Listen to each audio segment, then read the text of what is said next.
Digital library अब हर जगह है।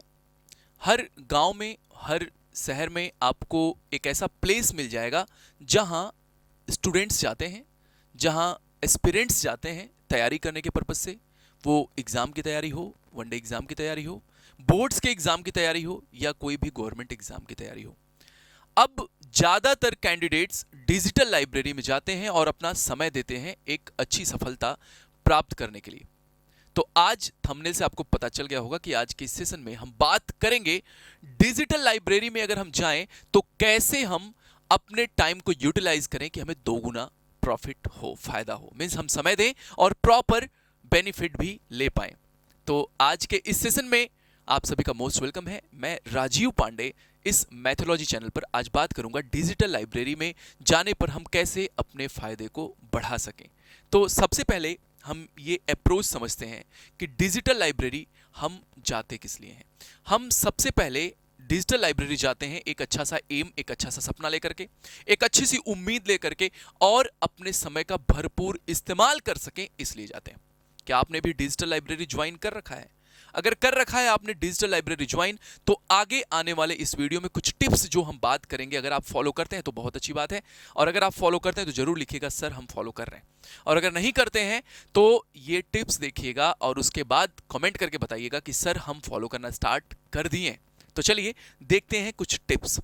पहले तो ये समझते हैं कि अगर हम लाइब्रेरी जा रहे हैं, अगर हम अपने समय का यूटिलाइजेशन नहीं कर पा रहे, अपना समय वहां दे रहे हैं, और कभी कभी ये होता है कि हमें प्रॉपर रिजल्ट नहीं मिल पा रहा है, हम प्रॉपर टाइम पर जा रहे हैं लेकिन फिर भी हमें रिजल्ट नहीं मिल पा रहा है, तो हम कैसे रिजल्ट हासिल कर सकते हैं? सबसे पहले सिर्फ एक टारगेट बना लो कि वहां जाने का मतलब ये नहीं कि हम वहां एक सीट कवर करने जा रहे हैं। एक सीट हमने, देखो भाई, हर लाइब्रेरी का कुछ चार्ज है, हम कुछ फी वहां पे कर रहे हैं और उसके बाद हमें एक सीट अलॉटमेंट हो जाता है। तो ऐसा नहीं कि हम वहां सिर्फ सीट लेने जा रहे हैं। अगर हम जाएं लाइब्रेरी तो हर दिन हमारा कुछ डेली का टारगेट होना चाहिए, कुछ हमारे ऐसे पॉइंट्स होने चाहिए जो हमें उस दिन कवर करने हैं।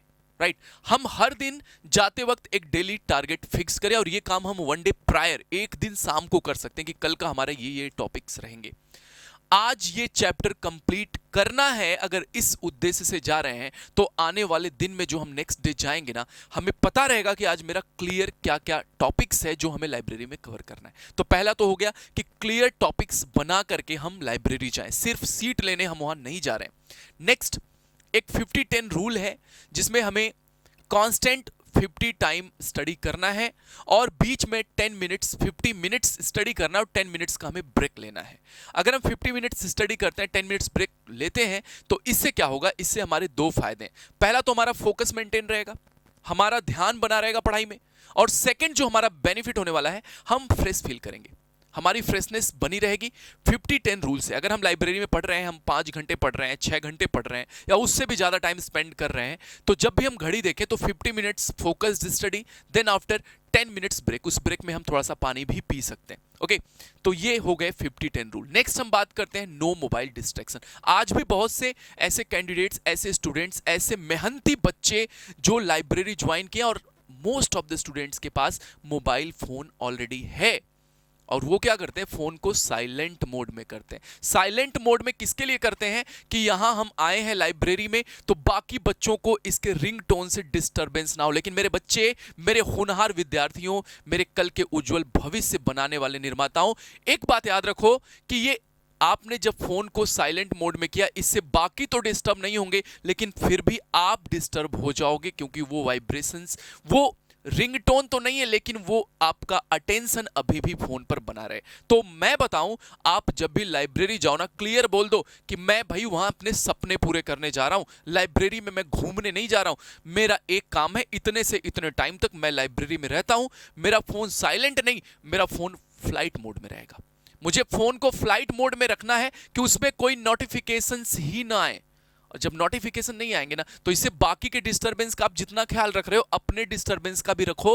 थोड़े चालाक तो बनो, थोड़े चालाक तो बनो। ऐसा थोड़ी कि बाकी डिस्टर्ब होंगे, आप नहीं। आपने रिंगटोन लगाया, रिंगटोन को म्यूट किया, आपने वाइब्रेशन लगाया, जो भी किया, लेकिन अगर आपने फ्लाइट मोड नहीं किया है ना, तो फोन को आप रख तो रहे हो, साथ में इस्तेमाल भी कर रहे हो। तो हमारा नेक्स्ट रहेगा, हम फोन को प्रॉपरली फ्लाइट मोड में रखेंगे, जिससे हमारे डिस्ट्रैक्शंस ना हो, हमारा कंसंट्रेशन मेंटेन रहे, हमारा ध्यान बना रहे जिस भी ड्यूरेशन में हम लाइब्रेरी में मौजूद हैं। ये कुछ बातें हैं, नोट करते चलिएगा। Tough subject first. अगर हम घर से जाएं, हम फुल ऑफ एनर्जी से बने, ऐसे भरे हैं, पूरे एनर्जी से, ऊर्जा से भरे हैं, हमारा पहला टारगेट रहेगा जो टफ टॉपिक्स हैं उसको कवर करते चलें। क्योंकि जब हमें घर वापस आने वाली बात, शाम का हमारा शेड्यूल आता है लास्ट वाला, तो उस टाइम थोड़े से हमारे एनर्जी पहले से ही distract, miss in the sense energy हमारे कंज्यूम हो गए रहते हैं शुरुआत की पढ़ाई में। तो उस समय हम थोड़े लाइट सब्जेक्ट्स को, लाइट टॉपिक्स को रख सकते हैं। स्टार्टिंग में क्या करना है, टफ टॉपिक्स रखना है और इजी वाले टॉपिक्स को बाद में रखना है। पॉइंट्स आप नोट करते चलिएगा, राइट। फिर हम क्या करेंगे, फिक्स टाइम हैबिट। ये नहीं कि आज हम सुबह जल्दी चले गए, जल्दी आ गए, कल हमें अर्जेंट काम है तो हम 2 घंटे देर से, हाँ कोई बहुत बहुत आवश्यक काम है तो आप थोड़ा डिले करो, लेकिन बाकी हैबिट बनाओ बिल्कुल एक स्टूडेंट की तरह। जैसे वो स्कूल जाता है, सुबह गया 7:30 पर, 1:30 पर रिलीविंग हुआ, नहीं तो 8:30 गया, 2:30 आया, उसका एक फिक्स टाइमिंग होता है 9 से 4, जब जैसा भी उसका शेड्यूल हो। वैसे ही आपको क्या करना है मेरे बच्चे, आपको क्या करना है, एक फिक्स टाइम पर हर दिन लाइब्रेरी जाना है। टाइम अपना फिक्स करिए। कुछ बातें जो मैं बता रहा हूं ना, इससे आपका क्या होगा, बॉडी और माइंड दोनों सेट होगा उस काम के लिए, और आप अपने आप आपको बहुत ज्यादा भटकना है। जैसे क्या कुछ चीजें हम हैबिट में आ जाती हैं, तो जब आप एक टाइम पर जाओगे, एक टाइम पर आओगे ना, तो आपको ज्यादा सोचना नहीं, आपका मन कहेगा नहीं इस टाइम पे तो हमें जाना ही है, हाँ, तो इससे आप बचे रहोगे बाकी के डिस्ट्रैक्शन से, राइट। फिर लाइब्रेरी तभी काम करेगी जब आप स्मार्टली एक स्ट्रेटजी फॉलो करोगे। और याद रखना, एक स्ट्रेटजी, क्योंकि मैं बार बार याद दिलाता हूं कि जो सफल होते हैं और जो असफल होते हैं, ऐसा नहीं है कि दोनों के एम अलग अलग हों। जो सफल हुए और जो असफल हुए, दोनों के एम एक ही होते हैं। तो अंतर कहां आ जाता है, दोनों की स्ट्रेटजी में। जो तैयारी के दौरान बीच का रास्ता होता है, जो तैयारी करने के दौरान वो बीच में एक प्लानिंग बनाते हैं ना, वहां दिक्कत होता है। तो भाई आप याद रखिएगा, अगर एक एम आपने बना रखा है, तो इसमें जो पास हुआ कैंडिडेट और जो फेल कर गया, दोनों का एम और गोल एक ही था, याद रखना। तो अंतर कहां हुआ, इसके बीच के रास्ते में। और रास्ता क्या है, it is a good strategy, एक अच्छी स्ट्रैटेजी। अगर आपने स्मार्ट स्ट्रैटेजी बनाई है तो आपको ज्यादा से ज्यादा बेनिफिट होगा लाइब्रेरी जाने का। याद रखिएगा, consistency is equal to success. जितना नियमितता आप रखोगे, हर दिन जा रहे हो, एक नियमित तरीके से काम कर रहे हो, आपको डेफिनेटली सक्सेस मिलेगा, इसमें कोई दूसरी बात नहीं है। ओके, फिर हम बात करते हैं, अगर आप सीरियस स्टूडेंट्स हो अभी भी, तो कमेंट में यस लिखना, sir I am following the steps. अगर अभी भी आप फोन को वाइब्रेशन मोड में, साइलेंट मोड में रखते हो, तो भाई अब से उसको फ्लाइट मोड करो, क्योंकि सबसे प्रीसियस आपका टाइम है। अगर आप लाइब्रेरी जाकर के भी कोई बेनिफिट नहीं ले पा रहे हैं, तो उससे अच्छा है घर पे आराम करें। हमें दूसरों को दिखाने के लिए लाइब्रेरी नहीं जाना है।